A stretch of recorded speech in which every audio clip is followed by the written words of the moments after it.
It's time for you to re-engage in America. It's time for Dan and Daryl. Welcome back to Black and White. And we have, I call it one of our favorite people because he's been on more than anybody else, Dr. Robert Malone, and he'll be on in just a minute. But I want to just take a minute or so and raise a couple of quick issues. Story came out yesterday that in New York, Chicago, and Philadelphia, there are more people dying from gunshot wounds than from the virus. Let me say that again. More people dying from gunshot wounds in New York, Philadelphia, and Chicago than the virus. And so if you start looking on the web and you try and find out how many people have died of Delta, it's almost impossible to find out. They keep talking about the infection rates are up and people in the hospital are up, but the death rates seem to be not moving very much. So that the virus we're dealing with, Delta, apparently spreads more and affects more people and puts some people in the hospital, but it's not killing people anywhere near its big sister was. So with that, to talk about the second stage of the Delta trilogy is Dr. Robert Malone, who's been with us 3 or 4 times before. And so, Doctor, welcome back to Black and White.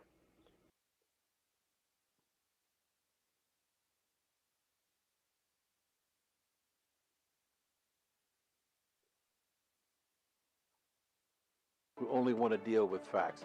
It's time for you to re-engage in America. It's time for Dan and Daryl. Welcome back to Black and White. And we have, I call it one of our favorite people because he's been on more than anybody else, Dr. Robert Malone, and he'll be on in just a minute. But I want to just take a minute or so and raise a couple of quick issues. Story came out yesterday that in New York, Chicago, and Philadelphia, there are more people dying from gunshot wounds than from the virus. Let me say that again. More people dying from gunshot wounds in New York, Philadelphia, and Chicago than the virus. And so if you start looking on the web and you try and find out how many people have died of Delta, it's almost impossible to find out. They keep talking about the infection rates are up and people in the hospital are up, but the death rates seem to be not moving very much. So that the virus we're dealing with, Delta, apparently spreads more and affects more people and puts some people in the hospital, but it's not killing people anywhere near its big sister was. So with that, to talk about the second stage of the Delta trilogy is Dr. Robert Malone, who's been with us 3 or 4 times before. And so, Doctor, welcome back to Black and White. I have some colleagues that have developed artificial intelligence and machine learning-based tools, applets, that you can load on your cell phone. You know, pretty much all of us have got one now. Maybe grandmother doesn't. But, you know, for the most part, we all have smartphones. And you can load these applications on your smartphones, key in, you know, answer a little questionnaire about your characteristics, where you live, and they will give you a numeric risk factor for what your risk is of getting hospitalized or dying from COVID. And why don't we have something like that?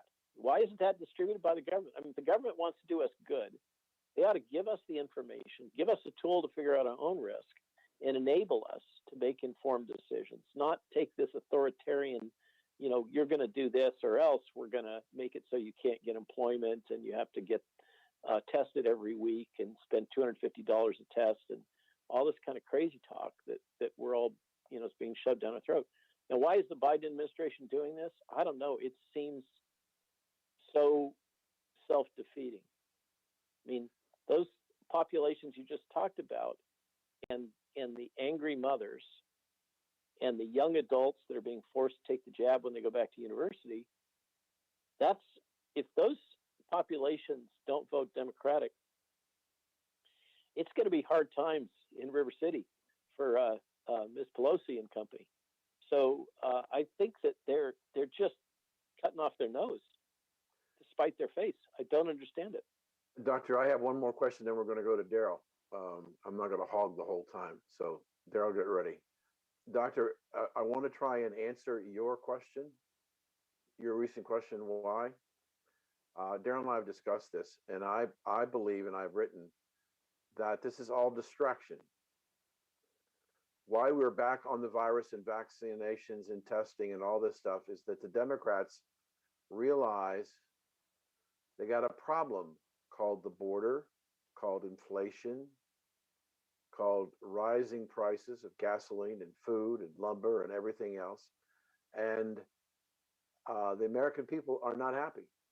So the Democrats have to go back to fear, and that's COVID and the new Delta virus to distract the American people using fear as a weapon to distract them away from the other problems that are going on in our country.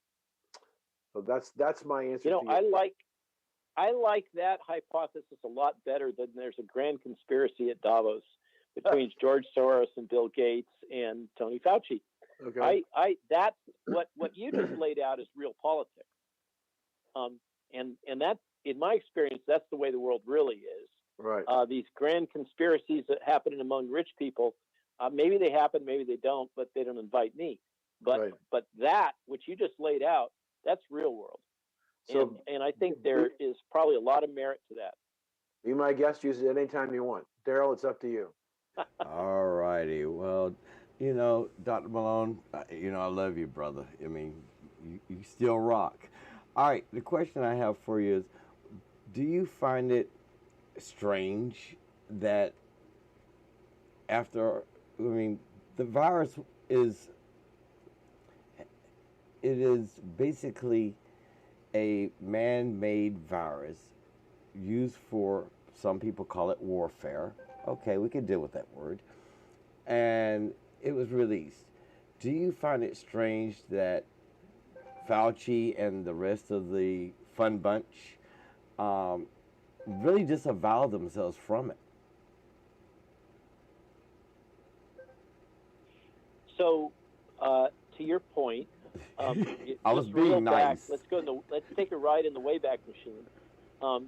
And remember, it wasn't so long ago that Mr. Biden came out and said, we're going to get to the bottom of this lab leak hypothesis, and I'm going to ask, and I'm going to insist on the CIA giving me the full story, and we're going to get to the bottom of this right away. Mm-hmm. And then it has been nothing but crickets chirping ever since.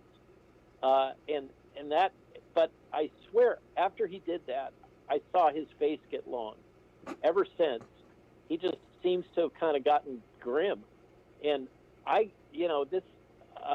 this is like, did he finally get access to the Kennedy, notes? It sure looks like he had a come to Jesus moment, and he didn't like it very much. Me and many of my peers are increasingly of the opinion that this has hallmarks of a product of gain of function research.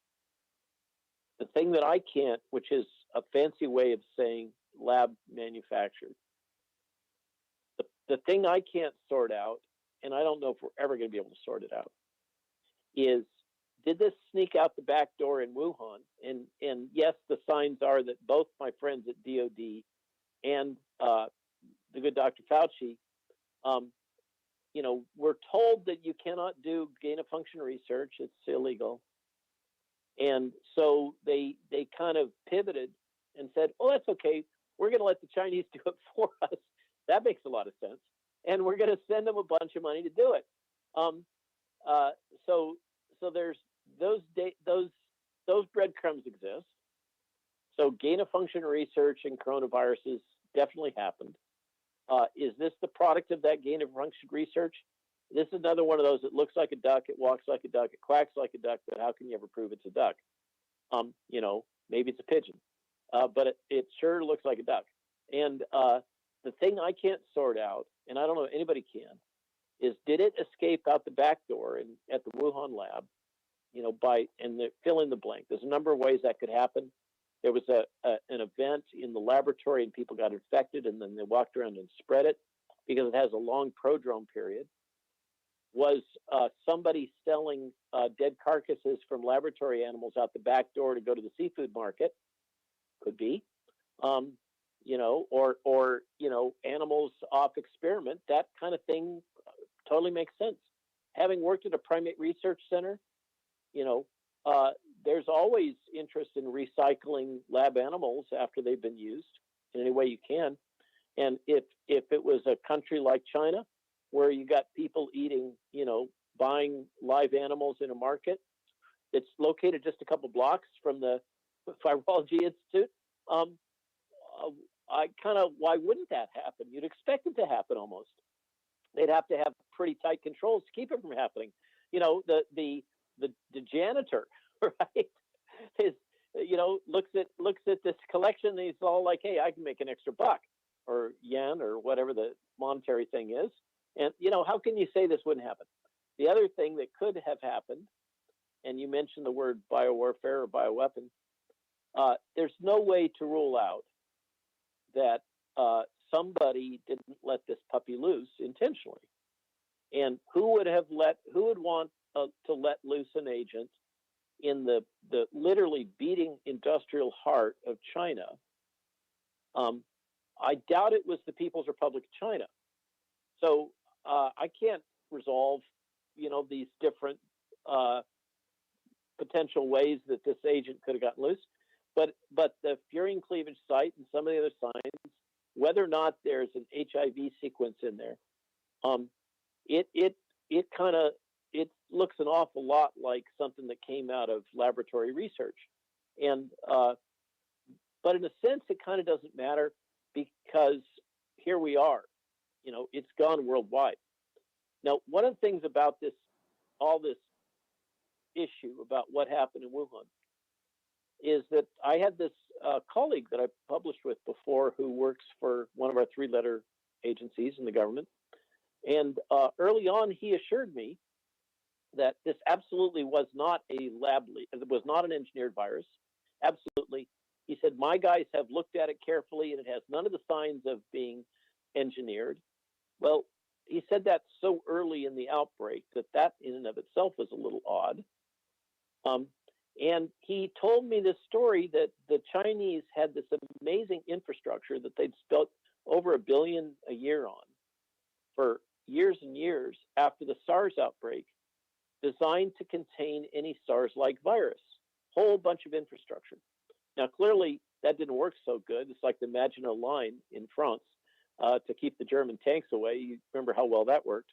But they thought they had this, and we thought they had this too, right? So one could imagine a scenario wherein an agent was released with the full expectations that it would damage the Chinese economy, but they would keep it in check. So did that happen? I don't know. It's a possibility. The other thing about this, as you mentioned, Daryl, is that I've mentioned this before. There's a hole in the biowarfare treaty that we have with most nations in which we agree that we're not going to produce lethal biowarfare agents and just deploy them. We shut all that down. We used to do it. We developed some of the most lethal in the world never seen before. We actually tested them in the field. That's no longer classified. Yay, so I can mention it, okay? We developed some really nasty stuff in the 60s that worked like gangbusters. But then we signed this treaty with the Soviet Union and others saying that we wouldn't do it and they wouldn't do it. But what the treaty doesn't say is that you can't develop and deploy what are called incapacitating agents. These are things that make you so sick that you aren't willing to go carry a gun or fight anybody, or you're not willing to do much of anything. Maybe you got a really bad headache or whatever, or meningitis, but it doesn't kill you. Well, technically, those things are still allowed. And I can tell you that our government is very aware that that's the case. And that's why they pay people like me, in part, directly or indirectly, is to come up with new systems to make it so that if somebody does deploy an incapacitating agent, we have things that will protect our war fighters from that.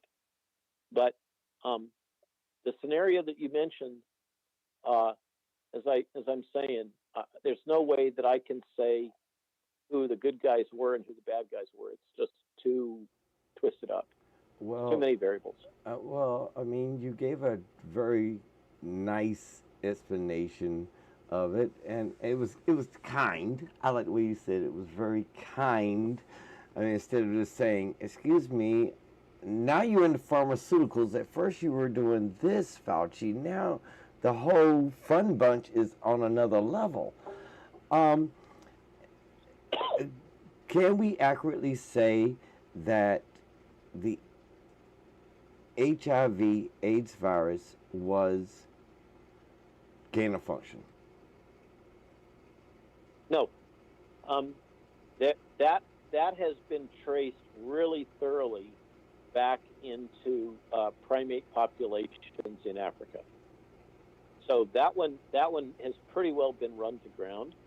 Now, I can tell you that having been discovered, people that I used to work next to at UC Davis were busy doing gain of function research and creating hybrid viruses between the human AIDS virus and the monkey AIDS virus, and putting in cytokines and other things to make those recombinants more pathogenic. And they thought that was perfectly okay. When I objected to them, they did everything they could to drive me out of the laboratory. But that we talked about this before. You know, there is a cadre of science people that they think that they are of sufficient smartness and training and status that they should be allowed to play with their toys, and we don't have the right to tell them not to. And clearly that's not the case. And somehow we got to rein those people in and make it so that if they do play with their toys in ways that we all agree they shouldn't, they lose their right to have anything to do with this space. And it's not okay when we say no, you can't do that. You can't play with your toys like that. They just go offshore and go do it through surrogates in China. That deserves a pretty heavy response, in my opinion. But nothing is being done. You know, there's no consequences. And so what do you think is going to happen next time? All this, everybody's going to look at that and they're going to say, well, who cares? So what? Those are the rules. I can do whatever I want because you're not going to come after me, right? Isn't that the way that works? That's the way it looks like it works. I mean, in modern times, if I can go rob the Bank of America down the street and everybody says, "Oh, that's okay, boy. You know, you are smart and well educated, and we're not going to do anything about it." Next time, who needs an ATM? You know. So you know, I just don't know what to say. There just doesn't seem to be any rules anymore that apply to these people that are in these positions. The thing that's blown my mind is the justice. This happened a couple weeks ago. The Justice Department, the Biden administration got their Justice Department to put down a decision saying that the FDA is not bound by the common rule and all of the federal law that has to do with clinical research protections for human subjects. So, yeah, those of you that remember Tuskegee, you're right, and there's now a formal opinion that the FDA doesn't have to abide by those rules. I thought Congress got together and said, hey, this is the basics of what we're going to do. We don't want you to genetically upgrade things or bioweapons that would be used on American soil. So they ship it to China. Okay. My next question is, and what? So Daryl, you're having one of those cognitive dissonance moments where you're saying, none of this makes bloody sense. What the heck is going on? I'm I think going both there. of us have to turn. Both of us have got to turn to Dan and say, Dan, your point sounds. You sound smarter and smarter. Remember, Dan said he thought he was the stupid one of the bunch, but he's the one that's come out with the best explanation for all of this, don't you think? Yeah, Dan, you're the genius of us. Look, we're going to sit back. This is called Dan Perkins Show today. Dan, you can interview yourself. Now, my last question is, for what reason do you believe that they are protecting not us from the virus, but they're protecting the key people? Well, let's try this. I heard a story that they released this virus to genetically enhance us humans for what Donald Trump said, from threats from outer space. Now, I'm asking you a question, and you know where I'm going. Was this release a planned strategic release to enhance the human body, to change our genetic coding, or for threats from outer space? My problem with that is these guys aren't smart enough to tie their shoelaces, chew gum, and walk upstairs at the same time. They just don't. This is like the Keystone Cops. They just can't seem to get anything right, and they get it wrong again and again, and then they all run into each other, and there's a big scramble, and it's just like watching the old, Buster Keaton movies or something, where the black and white, who's on first base, free talkies, where they're just incompetent, and so imagining that there's this grand nefarious intelligence scheme, I think gives them way more credit than they deserve. I think they're just a bunch of incompetent bureaucrats, and right now they're in CYA mode, big time. That's what I see, and you know how it is when you start lying. I mean, we've all been kids. We went to grade school. We know what happens. If your mama catches you in a lie, you're the next thing you're doing is you're lying more, and then she's catching you at those, and then you're lying more, and it just turns into a great big snowball. And I think they're there. I think they just, that's why I say the CDC slide deck is, they didn't. That was supposed to be confidential. That wasn't supposed to be shared with us, that information. And somebody inside the CDC, and I've heard this from other sources, that the long people, the folks that have been there a long time, the professionals, are really getting fed up with the lies and BS and the spin that's coming out. And they're starting to crack. And I think that what we're going to see is if the government doesn't come clean, because remember, I work with government folks all the time. They're just middle-class people. Mm-hmm. They got children. They got mortgages. They're all at risk for getting infected too. And they are and they're now being told they all have to take the jab. And then, that was said, the military's all going to have to get the jab. And then I started getting phone calls all the time and emails from military people saying, help me, what can we do? I'm going to have to resign or go to jail because I'm not going to take this vaccine, is what they were saying to me. And likewise, mothers, etc. Mm-hmm.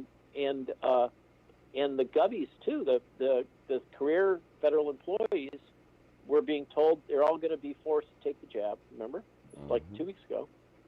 And then suddenly, really quietly, the CDC director makes an announcement. There's a little presser. It gets covered hardly at all in the mainstream media. You have to go searching for it. She comes out with this little presser in which she says, we've decided we're not going to force federal workers to have mandatory vaccination. Now, what they did do was they told all the universities and all the faculty and all of that they should do it, and the state government should do it, but the federal government wasn't going to do it.